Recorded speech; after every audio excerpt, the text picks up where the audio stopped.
Hi, my name is Landon. I typically don't do things like this. I'm way out of my comfort zone. I even forgot to wear any socks today. So I've kind of been in the background. I haven't been in this whole Fenn treasure hunt for a very long time, about a year now.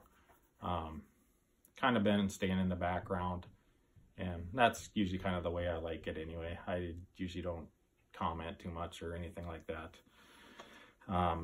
Once in a while I will if something really sticks out, but for the most part I stay out of it. What this video was for is I just wanted to thank Forrest Fenn and the Fenn community. You've just been great. I mean, I've learned so much from the chase, not only about going out in the wilderness and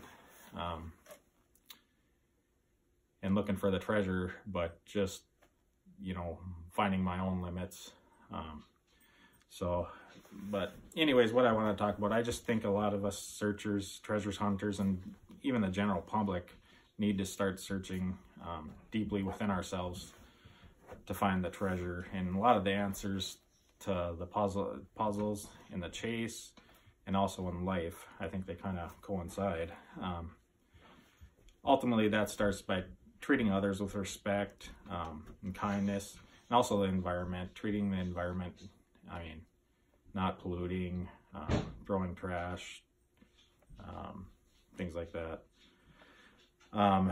So yeah, and I know it sometimes to treat, you know, not get preconceived notions about people. It takes some imagination. It really does take some practice and confidence to get there.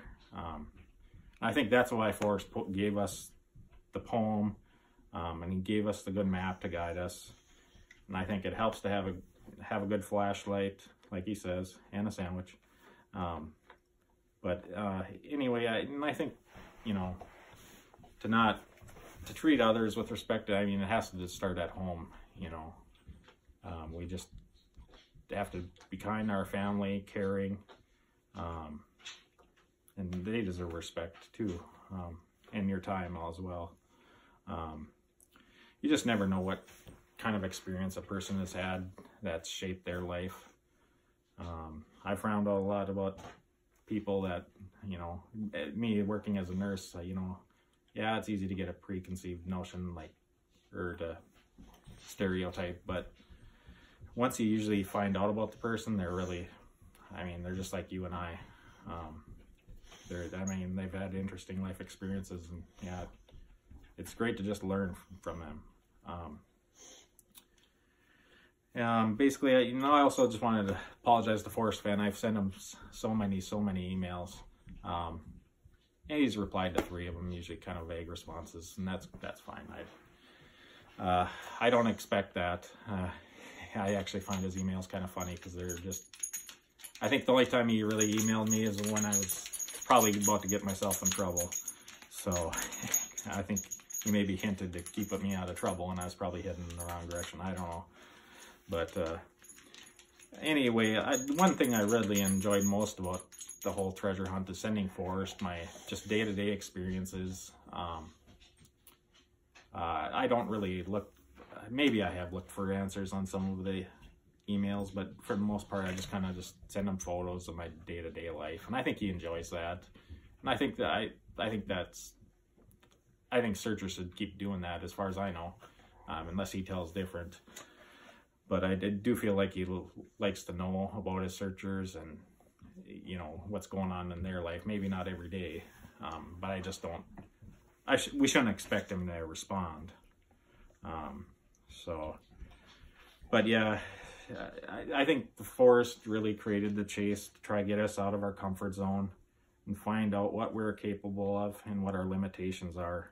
I certainly found out, you know, when I was out in the mountains, that grizzly bears scare the crap out of me. I'm a pretty fearless person, but grizzly bears, yeah, I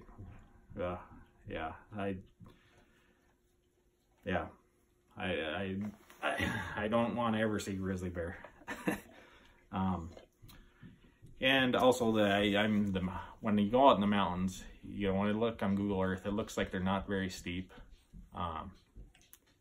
yeah, they look fairly flat. I live in the flatland, so it was very intimidating to go out in the mountains. So, but it's beautiful, absolutely beautiful. I think all of us should experience that. It's only the second time in my life I've ever experienced the mountains. I've been to Glacier National Park once when I was 7 years old or something, but that was a long time ago and I barely remember it. So that my wife loved seeing the mountains too, out in Montana. They're just beautiful. I think everyone should experience the Rocky Mountains. So another lesson is, you know, I think a lot of our boots on the ground experiences were meant to fail. It was a lesson. I mean, I think every one of my failed boots on the grounds led to another further down in my solve. I was tempted to give up many times. Many people told me to give up. I never gave up. And I think Forrest never gave up either. He never gave up on his searchers, and sometimes I wonder how he didn't after 8 years. It amazes me. I don't know. If I were him, I would have just said, you know, here's where the treasure is. But yeah, don't ever let failure turn you away. Don't ever. I mean, just use it as a learning experience and move on. I definitely found where my edges were, but it's also important to find the middle ground, or where the middle ground lies. You know, in today's world, in today's society, we're so caught up in ourselves and what we want and what we have, and we try to compare it to everyone else. But you know, and the same with politics. There's so many extremes both ways. I think Forrest is kind of lays in the middle. He likes to hear both sides, not just one side to the story, because there always is more than one side to the story. So anyways, this is my first video. Maybe I'll make some more.